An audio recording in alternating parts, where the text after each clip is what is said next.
നിങ്ങൾ നോക്കിയപ്പോ എത്ര ദിവസമായി അമേരിക്കയിൽ കത്തിക്കൊണ്ടിരിക്കുകയാണ്. അല്ലാഹു തആല ആ തീ കെടുത്താൻ ഉള്ള ശക്തി നൽകുമാറാകട്ടെ.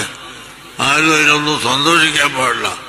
അമേരിക്ക മുസ്ലിമീങ്ങളെ എതിരുണ്ട്, അതുകൊണ്ട് കത്തട്ടെ എന്നുള്ളത് ഒരൊറ്റ മനുഷ്യനും പറഞ്ഞു പോകാൻ പാടില്ല. അതിൽ സന്തോഷിക്കാൻ പാടില്ല. അള്ളാഹുവിനോട് പറയാ, പടച്ചവനെ അത് അവസാനിപ്പിച്ച് നീ പരീക്ഷണം നടത്തുന്നത് മറ്റു വിധത്തിൽ നടത്തിക്കോന്ന് അള്ളാഹിനോട് പറയാ. യഥാർത്ഥത്തിൽ അള്ളാഹുവിന്റെ പരീക്ഷണം തന്നെയാണ്.